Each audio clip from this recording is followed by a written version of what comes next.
have a brother by the name of Bamby H2O. Say what's up, bro.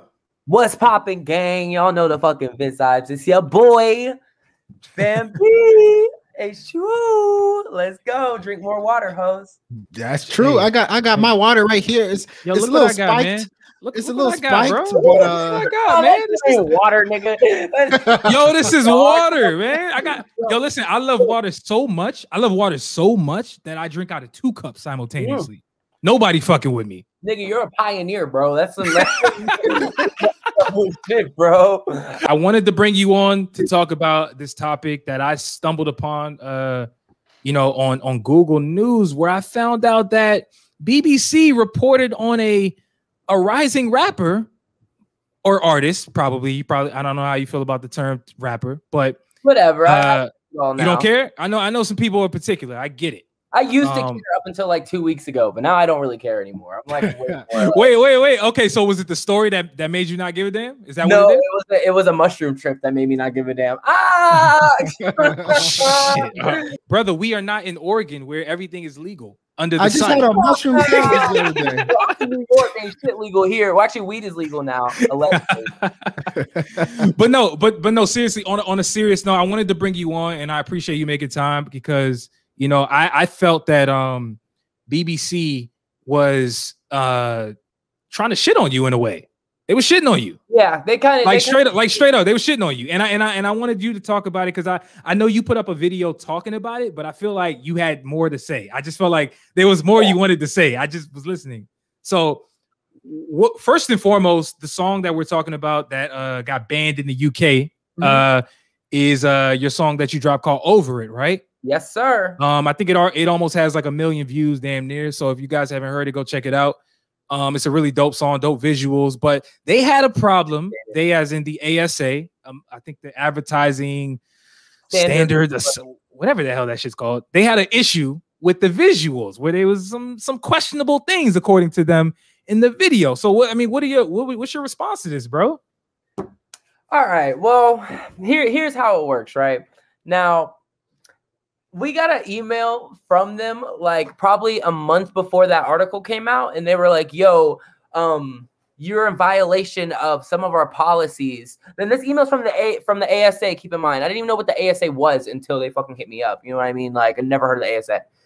But they hit me up. They're like, yeah, pretty sure this breaks our policies. We're going to need to talk to you or some shit. And me and my manager just ghosted. We didn't even reply. We thought it was bullshit. We thought it was like a scam. I get so many scam emails every day. So I was like, but then, so a month later, my girl wakes me up. She's like, yo, the BBC posted you. And I'm like, huh? What you mean? And she's like, they banned the video. I'm like, oh, shit, let's go. Now, I actually get why it got banned because in terms of like, I wouldn't show that video to like a 9-year-old either. Like, I definitely wouldn't because all the drug use and all that sort of shit. Yeah, I don't want to promote that towards little kids. Of course not. But the only issue I had with the BBC was them claiming that the video objectified women because there's one girl in the video and everything she did was on her own accord. We weren't even in the same place. We shot the video from across the country. She's the one that lifted down her shirt. Why can't she just be proud of her body? Why does it have to be we're objectifying women? What if she works out every day? She's probably just proud of her body. It doesn't need to be like an objectification sort of thing. I feel like that's fucked up because it makes girls feel like they can't show their bodies without it being a big deal. It shouldn't be a big deal, but they made that into a bigger deal than I feel like it really should have been. I just don't like them trying to say that we're objectifying women. I don't rock with that, especially when she did it on her own. She lifted down her shirt and that was all her. I didn't tell her to do that. Nothing. That was just what she wanted to do listening to the song. So got you.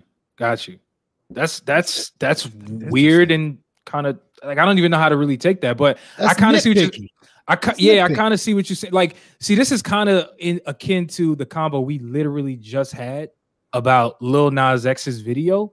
Love that video. And so without like going into extreme detail on the topic we just had, like what I noticed is that like there's a bunch of people who just play moral police all day, every day. And it's like, fam, who are you to say what is okay morally and what's not okay? And clearly there are people who are powerful enough in this world who come together and create an ASA board and say, no, we are those people. We're going to say who can do and say what. So like, how do you feel about just like, you know, what the ASA stands for and just like people playing moral police on just like on a creative aspect, or I should say on what creatives do artistically, you know, in the music business or just whatever?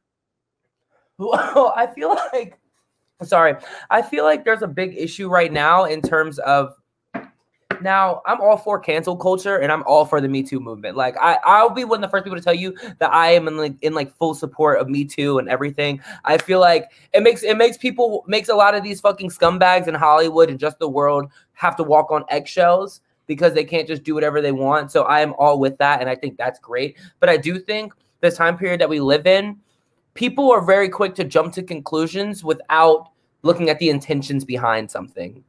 I feel like people don't look at the intentions behind actions anymore, and they just go with the action and then just run with it without doing any like real research on the person. Like, you know what I mean? Like, I'm trying to think of examples. There's so many examples of people that just get in trouble for shit that like obviously they didn't mean. Okay, you know what a perfect example is? All right, no, this is controversial right here. This is a hot take, okay?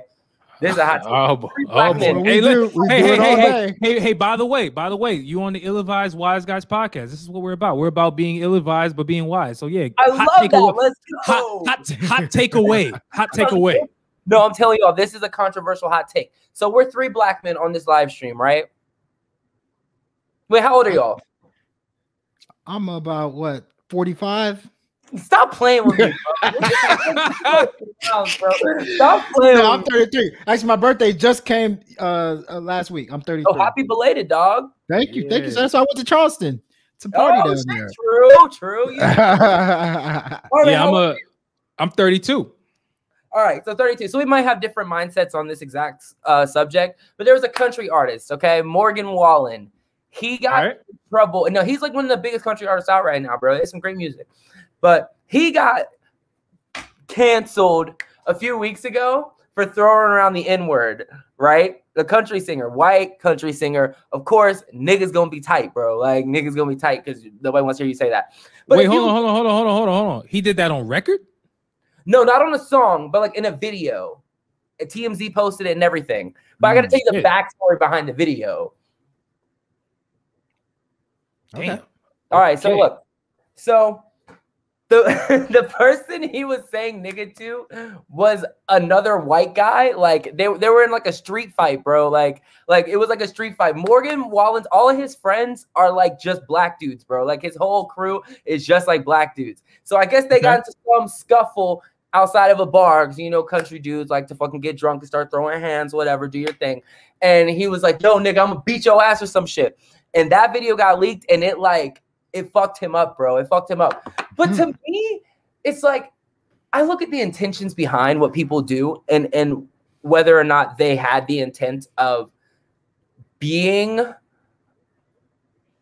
like fucking a racist piece of shit, or if you just got caught up in the heat of the moment and you also said it to a white guy. It's like, I feel like we're in this day and age where people just run shit without judging a person's character like beforehand. You know what I mean? Yo, that's see, I see where this is going. Q, you about to say something? Go ahead. I was about to say, I disagree to a certain extent with that point. I get what you're saying. Like sometimes the intentions is like, oh yeah, you know, maybe in the heat of the moment something just comes out, but that must mean that word is in his vocabulary, that is used often, or used just not in public. You know what I mean? So it's like maybe he shouldn't have that word in his vocabulary. But I mean, I get what you're saying though. Like in the heat of the moment, but still, I don't think that's an excuse. I don't think he should be canceled per se. But maybe he has a like an explanation that can ease things up a little bit. But I get what you're saying though. Yeah, I was gonna say like I was gonna say something very similar to that, but more so along the lines of, yo, can we just, you know how many words are in the English dictionary? Like a lot. No, there's like legit more words than people actually know. So it's like, yo, why you don't have to use the N-word? Like, why we gotta even say nigga? Like it's a whole bigger discussion as to why black people use it, but like that's some shit that black people gotta sort out internally. Yeah. which hasn't even happened yet. So meanwhile, you got other people doing it. I just feel like it's not even a word that should be in your vocabulary. Like, but I totally understand what you're saying as far as intentions. That does matter. And there's a bigger discussion that needs to be had on like cancel culture, because I actually don't fuck with it. I don't think it's right. I think the intent behind cancel. You fuck with cancel culture? Yeah, I do overall. I think the intent of cancel culture I totally get, but I feel like the execution of it is way more overblown than it actually should. Like, we're canceling people who probably shouldn't be canceled. Like, for example, give you a perfect example. In my opinion, personally, I feel like Nick Cannon should have never been canceled. Personally. Oh yeah. I am agree, bro. But if you ask somebody who was totally offended by his words, you will realize that there's a whole lot of people who feel otherwise. But in my opinion, I feel like Nick Cannon's intent was not to parade around acting like he knew everything, and he was extremely open and contrite with the fact that, yo, like, my bad, like, I'll get somebody else in here who like knows more on this subject than me. Yada, yada, yada. I feel like there's a lot of cases where people get canceled where it should not happen, in my opinion. So overall, I get it, but it's like, damn, I feel like it's being overdone in a lot of cases. We shouldn't have got canceled. Doja Cat shouldn't have got canceled, in my opinion. Oh, but Doja Cat didn't really get canceled though. Like, she did, but she didn't really get canceled. They tried. They tried. Doja Cat. People tried her ass. They 100% tried, and I was feeling some type of way, but I never really quite got into the nitty gritty details as to why people were canceling it. But like, I just didn't quite. I know what happened, but I didn't quite get it. But I want to pivot though. I want to pivot back though, because we talked about your situation. We talked about why you feel like your video was taken down in the UK. You said you kind of understand only from the woman perspective, right? Yeah. But it's like, from as an artist, right? Are you signed? Or yeah, I am. I'm signed to an independent label.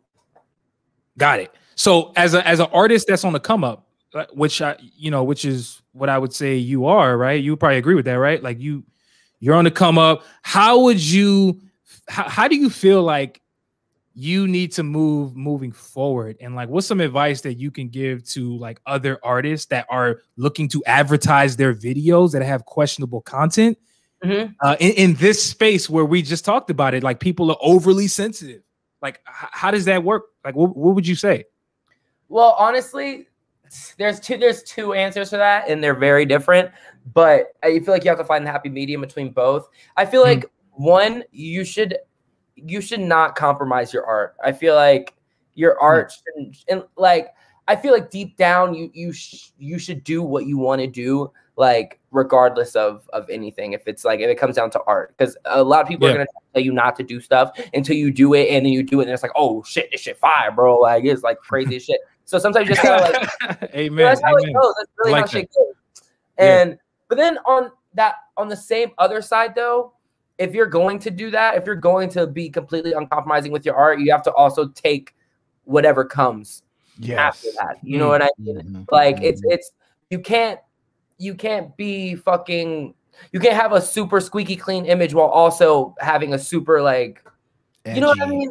Like, I 100% understand. I know exactly where you're coming from. Like, I agree. There's a balance.